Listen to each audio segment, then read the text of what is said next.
हरिओम मित्रों, स्वागत है आप सभी लोग का हमारे इस यूट्यूब चैनल रानी की संस्कृत में।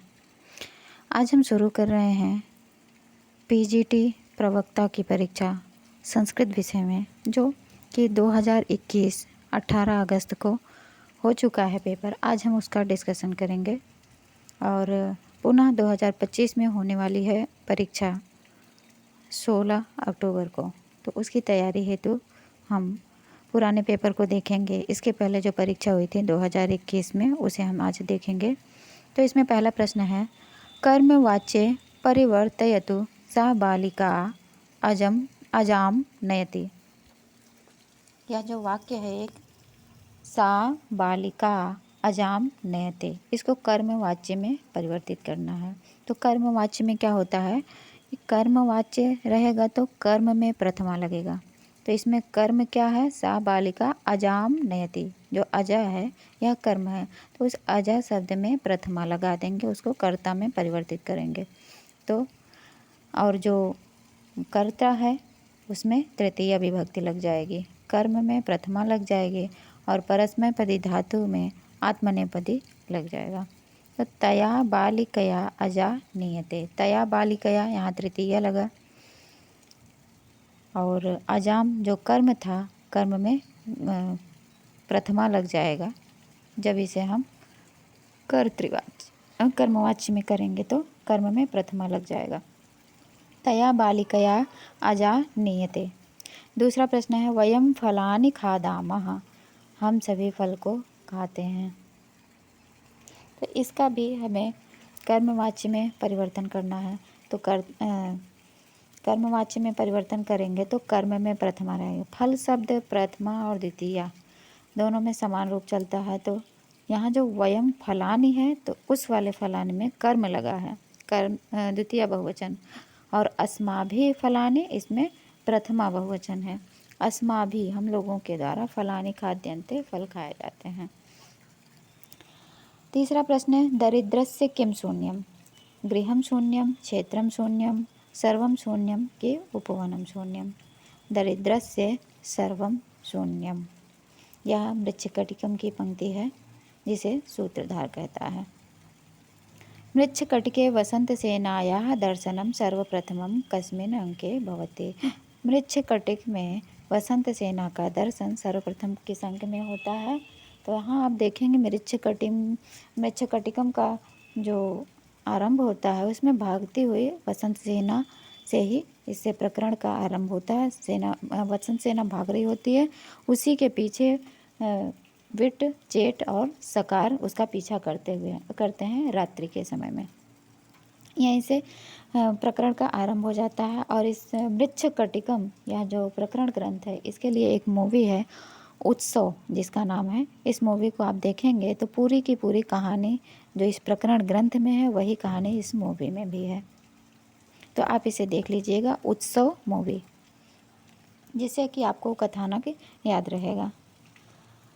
तो आइए, पांचवा प्रश्न है, वीणाहीनाम असमुद्रोत्थितम रत्नम, यह किसका कथन है। तो यह विदूषक कहता है कि सकार कहता है कि चारुदत्त की रेभिल। तो अब आप यहाँ पर देखेंगे, विदूषक के साथ जब चारुदत्त रात्रि में संगीत सुनने के लिए जाता है, संगीत रेभिल गाता है, वीणा के साथ में वीणा बजाता है, संगीत गाता है, तो वापस आते समय चारुदत्त रेभिल के गीत की प्रशंसा करता है और उसकी वीणा की प्रशंसा करता है और कहता है कि वीणा एक ऐसा रत्न है जो कि समुद्र से निकला नहीं है, फिर भी बिना समुद्र से निकले ही वीणा एक रत्न है। अगला प्रश्न है, वाच्य एव वाक्यार्था इति केषाम् आचार्याणाम मतम। वाच्य एव वाक्यार्था, यह किन आचार्यों का मत है। तो इस अभिहितान्वयवादी का है कि ध्वनिवादी का है कि रीतिवादी है कि अन्विताभिधानवादी। तो यह काव्य प्रकाश में आपको मिलेगा, अन्विताभिधानवादियों का कथन है कि वाच्य एव वाक्यार्था। अगला प्रश्न है, काव्यस्य षड्विधम प्रयोजनम कस्मिन् काव्य ग्रंथे उक्तम। काव्य के 6 प्रकार के प्रयोजन किस काव्य ग्रंथ में कहे गए हैं। तो यह है काव्य प्रकाश में। काव्य प्रकाश में काव्य का प्रयोजन बताया गया है, काव्यम यशसे अर्थकृते व्यवहार विदे शिवेतर रक्षितये सद्यः परिनिर्वृत्तये कांता सम्मितयोपदेश युजे। यह 6 प्रकार का प्रयोजन बताया गया है और इसमें से जो 5वां प्रयोजन है सद्यः परिनिर्वृत्तये, यह मौलिभूत प्रयोजन है। यह भी प्रश्न पूछा जाता है। और अगला प्रश्न देखेंगे, उपमानोपमेययो अभेदे सति अलंकारो भवति। ऐसा कौन सा अलंकार है जिसमें कि उपमान और उपमेय में अभेद होता है? तो वह है रूपक।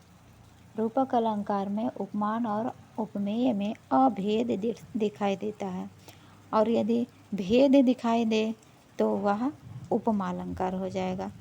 भेदे उपमा और अभेदे रूपक। अगला प्रश्न देखेंगे, काव्य प्रकाशाभिमतम अवरम काव्यम किम। काव्य प्रकाश के अनुसार अवर काव्य क्या है? अवर काव्य किसे कहेंगे?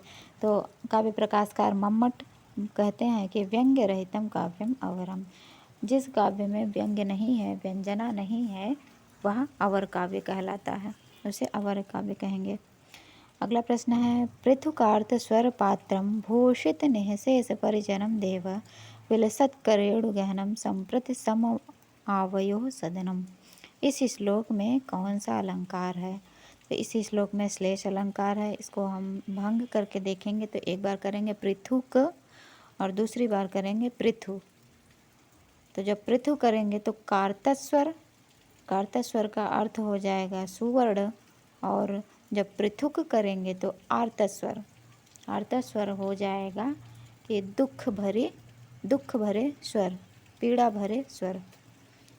और यहाँ पर आगे देखेंगे, भूषित निःशेष परिजनम। भू माने भूमि पर, उषित माने शयन करने से, भूमि पर शयन करना, भू उषित भूमि पर शयन करना।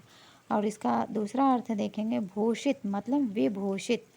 निःशेष परिजनम का दोनों जगह एक ही अर्थ है कि बाकी सभी परिजन हमारे, आपके और मेरे।